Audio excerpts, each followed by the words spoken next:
Everyone loves you when you're dead. I was just watching some Typo Negative.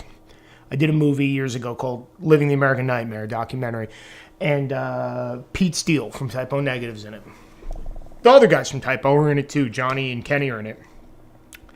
And also guys like Arturo Vega are in it. He designed the Ramones logo. He's dead now too. Todd Youth, only a couple weeks ago, maybe like a month ago, Todd Youth played guitar for everyone. He played guitar for Murphy's Law. He played guitar for Danzig. He played guitar for Agnostic Front. He played guitar for Cheap Trick. He played guitar for Glenn Campbell. And I'm missing so many bands. Like, he's been in so many. I believe he was in Son of Sam. He was in all these metal bands, all these punk bands. My favorite drummer is Chuck Biscuits. And Chuck Biscuits is like a journeyman drummer. He's been in every band, even like Red Hot Chili Peppers, yes, check. Black Flag, check. Danzig, check. Oh my God, I'm missing so many. Anyway, he's like that, but with guitar. He's been playing since he was 12. He wasn't an old guy. I didn't even look up how he died, because I could probably tell you. Like, I had a feeling, but I don't know how he died. Because I didn't even want to read the articles. It upset me. I interviewed him. He's the nicest guy in the world to me. It was a bummer. And I was just watching Typo Negative live. I love doing that in my house. I'll just put on, like, I'll see a 45-minute YouTube concert thing, bootleg thing, pop on something of some band from back in the day and just watch it. And like, I interviewed Peter. I did his last interview before he died, which is why, make no mistake about it, it's why my movie became remotely popular and successful, because the Typo Negative fans, and I can never forget them for that, rallied behind my humble film as like a whatever I was at the time, like 26-year-old filmmaker, and said, we want to see whatever the fuck you did with Peter. And the interesting thing is, Peter was a millionaire several times over in his life. And when I met him, he was living in an apartment in Scranton, Pennsylvania. Worse than any apartment I've ever lived in my life. Smaller than any apartment I've ever lived in my life. I wouldn't trade places with him for anything, you know. And this is a guy who's made it. This is a guy who's platinum albums, and he was on Beavis and Butthead and MTV, and he had music videos, he had record deals. He was the dream, and hence, no pun intended, became the American nightmare. He was the American dream, some guy from Brooklyn boy who was a garbage man who made good, who then became some guy who his life was kind of fucked up from drug use and mental instability and alcoholism and some poor decision making, you know. And the fucked up thing is this, that all the stuff, I noticed this, when you interview like a famous person, most of the time, I've never really interviewed a person who I saw as, like, the more famous they were, the more you understand why they're a star, you know, without too much name dropping. There's other guys in big bands that I've talked to for other projects, and the more they know who they are, the better they are on camera. They have that charisma. They know how to talk. It's the guys in, like, the lower mid-level bands who are fucking cocksuckers, who, like, you could tell they just don't have that it factor. You could tell that they have a lot of bitterness in them. They have arrogance. They treat everyone around them like, you, fuck you. No, I'm doing 15 minutes, I'm getting out, and like, they're divas about the whole fucking thing, because that's all they have, you know, because they probably also live in an apartment worse than mine, because simply being a musician doesn't really pay what it ever used to. The crazy thing is this. When I went to Pete Steele's funeral back in the day, I remember people who knew him and guys who played music with him said things to the tune of, yeah, have you noticed that ever since Pete died, everyone's the biggest Typo Negative fan in the world, huh? Have you ever noticed that everybody, since Peter died, Everyone loves this guy. Oh, he's the greatest. I'll tell you this: the last tour Type O Negative did, you could get into that. You could get into that concert any night of the week. They had plenty of tickets available. People did not come out in droves to see the last Type O Negative tour. Not saying it was a bad tour. It's just the fans weren't right there with him until he died. And then all of a sudden, everybody, groundswell of support. They blew up. The dude from Stone Temple Pilots, same deal. At the time when he died, I worked in a bar right down the street from the venue that his band was playing at, and his band actually came into our bar. And it was like, I want to say like a 2,000-seat venue, and I want to say they sold like 300 tickets. Like something that was like, the room wasn't remotely full. Scott Weiland. And then a week later, he died. Everyone became the biggest Scott Weiland fan in the world. And I believe his wife even put out a statement saying, listen, man, the reason this guy died, he didn't live a great life, and he wasn't the best husband, he wasn't the best father, and he made a lot of mistakes, you know, and everyone, suddenly he died, he became an angel. He's the, they changed my life forever. I was the biggest Stone Temple. I've always liked them. From the first album, I've seen every show. And it's like, if everybody who came out screaming that they changed my life and I've seen every show supported these people a little more, maybe, who knows, maybe psychologically they wouldn't have felt so fucked with, you know? And there was only a handful of celebrities that died that hit me as like, oh shit, like I can't believe that guy of all people died. And one of them, his birthday just passed, is Patrice ONeal. Big fat black dude, comedian. He has a special on Comedy Central. And he's one of those people that never made it. And he talked a lot on shows like Opie and Anthony about how he never, fame's knocking on my door, but, you know, every now and then fame will knock and say, I'm still here. I'm not giving you the fame call yet, but I'm coming in. You're close. I'm close to giving you the real call. I'm just letting you know, asking if you're ready.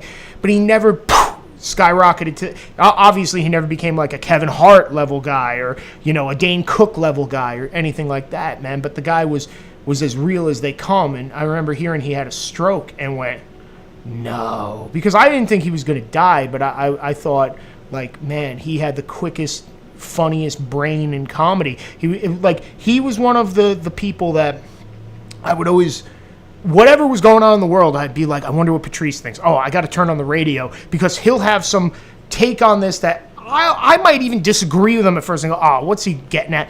And by the end of it, he'll rope you in because his brain is so good at kind of going around, button hooking you, and getting you from a different angle that you never thought possible. I was very upset when he died. Very upset when Gianni Ramone died. Just because I think it was the end of the Ramones in my mind. Because the other guys in the Ramones, Marky still does some stuff, but it's like when Joey, Dee Dee, and Johnny were dead, and Tommy wasn't making music for years and years, I was like, well, that's that. You know, like that's the end of our first real American punk rock band, like that, and it was something that punk rock always affected me, you know. So that was something that kind of went, fuck, man. Gianni Ramona. I remember right before he died in L.A., they had like a big concert, like a tribute to the Ramones. And it's like, it's almost like if I had to dream about a Ramones concert. It was hosted by Rob Zombie. They said we're going to have X and the Dickies are going to play, which I was like, that's really cool. And we have a surprise band coming out. That surprise band turned out to be the Red Hot Chili Peppers, right? Like, of all the, it wasn't like some surprise. We have some punk band you barely remember. It's like, no, the Red Hot Chili Peppers fucking got up. And the show ends with CJ playing bass and Marky playing drums. Steve Jones from the Sex Pistols got up to play guitar, and they rotated singers. And I want to say Danny, Johnny's guitar tech, was also playing guitar. And they rotated singers. And the singers that they rotated were pretty much all my favorite guys. Like, I could not have even imagined a lineup as good as Dickie Barrett from Mighty Mighty Boss Stones, one of my favorite bands ever. Tim Armstrong from Rancid came up with Lars Fredriksson, who also jammed on guitar with Steve Jones from the Sex Pit, like this all-star lineup. Eddie Vedder came out. I'm not a huge Eddie Vedder fan, whatever, but it's like I understand his place in the show. He did all the slow songs, and then the show closed, and he, doesn't perform like he used to, and people will shit on he's gone into this weird, very uber progressive political realm. But Henry Rollins has always been one of my favorite guys ever, as far as a personality, a singer, a songwriter, a commentator. His shows, his live spoken word shows are awesome. But he barely ever sings anymore. I got to see him sing live once. It was fucking amazing because he did all Black Flag covers when I saw him. And he comes out and he raps the mic cord. And at the end of the day, you're like, man, okay, you're following Eddie Vedder and you're following Dickie Barrett and you're following like all these people. Who closes that show? You know who fucking closes that show? Henry fucking Rollins closes that show because that guy is a beast. He came out, wrapped the cord around his knuckles, his left knuckles, he's left-handed, and he fucking put the mic up, and he just fucking went, and he had to be in his 50s at the time, and I was just like, Jesus Christ, what a lineup, what a show. I wanted to go to that show. It was in LA. I almost bought tickets to fly to LA to go to that show, and I knew a girl who I was like really into and half seeing when she was on the East Coast, and she moved out there, and I was like, I could stay with this girl, I could do this, I could, and I didn't. And then 4 days later, Gianni Ramone died, and it just, it hit me. Back in the day, before like satellite radio was huge and everyone was listening to shit on YouTube, on the internet you could stream radio stations. So there's a station in LA called like Indie 101 or something like that. And I used to stream that all day because it was like basically just all punk rock guys, including Steve Jones from Sex Pistols. And they had like this Jamaican dude who would play like cool shit you never heard of. And Rollins actually had a show on it. And a bunch of other people. I think Rob Zombie eventually had a show on it too. So I think Indie 101 put this gig on. So I'm listening to it and I got the news that Gianni Ramone died. I left a very embarrassing voicemail to my cousin, Kristen, where she called me yelling at me because she thought a relative died because I was all choked up. And like, I got some really bad news today. It's been a rough day. Gianni Ramone died today. And she was like, why did you leave that message? She was so mad at me because she said it was like a family member. And to me, it may as well have been a family member. George Carlin, same shit. When George Carlin died, he was no youngster, but he wasn't crazy old. He was like in his early 70s. Another guy who had such a big impact on me. When I was a really little kid, I was listening, it must have been in first grade, I was listening to Jammin' in New York on HBO. My grandfather used to watch the HBO comics back when they were good. And he put it on, and I didn't even understand most of the jokes. But I knew that this is the shit right here. This is funny. The grown-ups are laughing. This is what I need to learn. Right? So when he died, again, it felt like a piece of me died. And it's another guy, if he would, like Patrice, if he was around today, what would Patrice be saying about all the craziness today? If George Carlin was around, fuck politics. He was never a guy who just adhered to one political anything.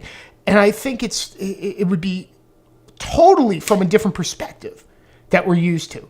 And he's so good, a guy like him. Who's going to tell George Carlin? He was arrested with Lenny Bruce. Who's going to tell George Carlin, shut the fuck up? He created the 7 dirty words you can't say on TV that they created the FCC around, specifically because they said, okay, yeah, you can't say those words. I tattooed them to my side. Shit, piss, fuck, cunt, cocksucker, motherfucker, tits. I tattooed all those words to my side because they were that idea of George Carlin was so important to me.